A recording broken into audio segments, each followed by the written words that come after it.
from Trash Coliseum on the campus of UNCW in Wilmington, North Carolina. This is Tar Heel Illustrated. I'm staff writer Jacob Turner, and alongside me, THI publisher Andrew Jones. And Andrew, about an hour ago, saw Carolina come away with a decent victory over UNCW, 78-62. Tar Heels didn't look amazing at times tonight, but they got the win on the road in the first true road game of the season. And first talking point I want to go into is Justin Pierce. Justin Pierce came in here 18-12. Really good game from him tonight. Kind of showed some signs of, and he looked like a guy who's played here before. He did, coming from William & Mary, graduate transfer. He's had a lot of games in this building, so I think Justin Pierce tonight maybe would be the guy we kind of walk away feeling a little bit better about than we did against Notre Dame. Well, everybody knows that Cole Anthony's really good. Everybody knows that Garrison Brooks is really solid. So the rest of the parts are the parts that people want to see what they're going to be and how consistent they could be. It was Andrew Playtech Wednesday night. Tonight it was Justin Pierce, 18 points, 12 rebounds. He has played in this building before 3 previous times. So for a guy that's probably been going through a lot of unusual and not so normal experiences the last several months, because he's gone from William & Mary to playing in that standard, that iconic standard in North Carolina, he actually felt normal coming in here tonight. He's been here before. He knows what the parking lot's like. He knows what the locker room's like. He knows what it's like to shoot around here during warm-ups. And he said after the game that the lighting and the rims, all that kind of stuff, he was comfortable with it. Had, 23 here a couple of years ago as a sophomore? So 18-12 tonight, gave him a huge lift in the first half with 13 points and 7 rebounds. And it was really during a period where the Tar Heels were not playing very well. Armando Baycock got hurt, went out with a concussion, didn't come back in. He didn't play well when he was in, and the Heels had to go small with Pierce playing the 4, and he wears number 32. And the last guy that wore number 32 gave the Heels a little bit of a three-pointer, a little bit of a rugged edge, I was going to talk about a little toughness out there, and Justin Pierce delivered the 3, he delivered the toughness, and he also played a really good floor game. He was finding guys. He could have gotten a couple more assists, but guys didn't convert on some stuff. So this was a very fluid performance for him, more so than Wednesday night. Very comfortable performance. Of course, I think one of the mottos of this team, the things that we're going to continually talk about as the year goes on, Roy's going to need guys like Justin Pierce and Andrew Play to do this stuff again. So it's good for Carolina that he finally did this. Second game in, he showed that he can do these things. And now he's going to have to back it up. At least they know that this is in him. Yeah, and another guy you mentioned in the beginning of the video was Cole Anthony. Cole Anthony coming out with 20 and 10 tonight. First UNC freshman to have 2 consecutive 20 and 10 games where he had 34 and 11 or 12 against Notre Dame. Can't remember. It seems like an eternity ago now. But Cole Anthony came into the building tonight, did some really nice things. Had his first collegiate dunk. We finally saw that. I think it was impressive one too. Yeah, it was kind of what I tweeted out. I'm not a wow, look at the dunk guy, but that was a pretty nice dunk. I tweeted it out after he did it. I was like, that's kind of exactly what I expected Cole Anthony's first dunk to be like. But Cole Anthony continues to show the kind of player he is. And one thing I was impressed with tonight and against Notre Dame is his leadership. Thought he did some nice things.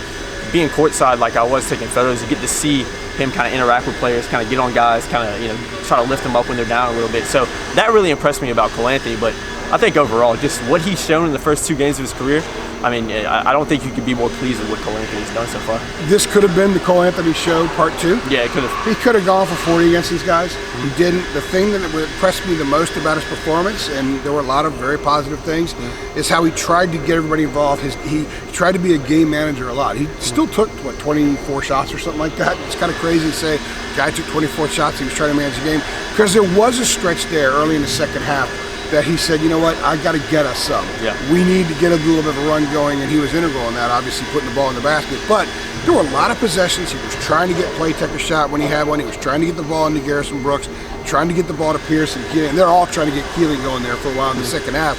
And he was very aware of all that. He recognizes that putting 40 up tonight ain't going to do him any good. They have to get the other guys involved. He got 20, took 24 shots or whatever it was. Okay, I think that's what he's going to be.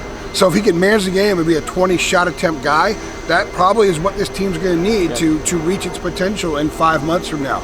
Tonight is about getting a win and improving, but it's also about how you use tonight to build toward 5 months from now. And I think the game management element of what Cole did out there was part of it. Also, 10 defensive rebounds. All the rebounds were the defensive end. Now I'm going to reiterate this again. Roy said Cole was the best defensive rebounding guard he's ever recruited. Like he's shown 2 games in, we've seen absolutely that. Actually, what we've seen is everything that we've been told about Cole behind the scenes, and also in public forums like with Roy's pressers.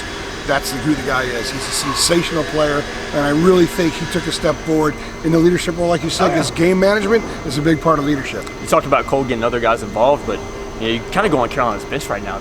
they don't really have a lot. You got 4 guys in street clothes over there. You got Playtech Huffman coming off the bench. I mean, there's just not a lot of things coming for Carolina coming off the bench right now. Justin Pierce obviously had a decent game, but right now Carolina's bench play hasn't been great, and they're going to need guys to step up going forward. First of all, they're going to need guys to come back from injury sooner rather than later.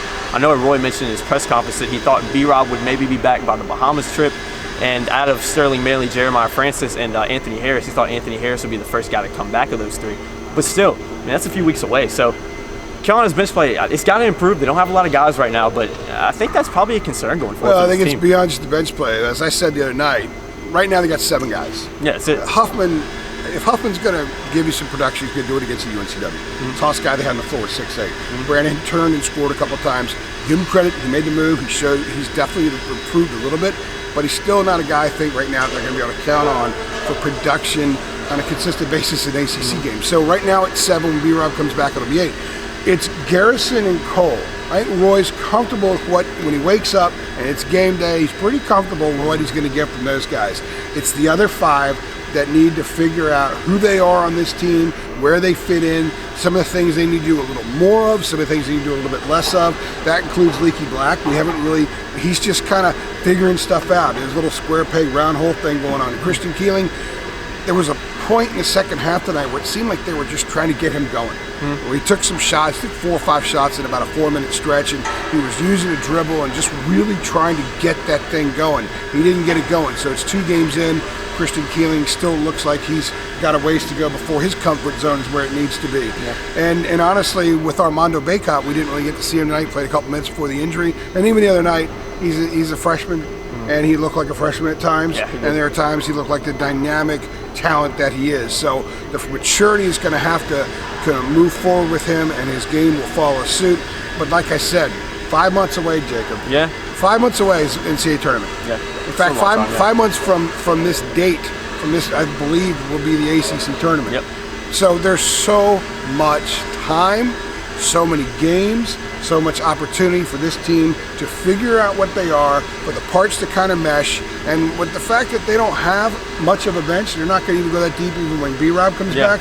I think the chemistry stuff will sort itself out earlier this season than maybe it has in previous years, and it needs to, because these guys got to be able to figure out what they can do to help this team, because it's not an uber talented team. It's not a dynamic on the glass team just yet. They're not going to race teams out of the gym or anything like that. They're going to have to chip in and have guys that show up on a pretty consistent basis to be able to win night in and night out in the ACC. Right now, they're not that team. They have the potential to become that team, and that's why games like this are really important. Next week against Elon's really important when they go to the Bahamas and all that. This is a big-time process that they're undertaking right now, and it's going to be fascinating to see how these parts come together. Yeah, big-time process, but part 2 went well, 78-62 win for Carolina. For TarHeelIllustrated.com, I'm staff writer Jacob Turner, THI publisher Andrew Jones, and be sure to like, comment, subscribe to our YouTube channel. Plenty of coverage coming. I know we've got at least 6 videos already up from tonight, so be sure to check us out, check out all our videos, and check us out on TarHeelIllustrated.com. Thanks for watching, guys.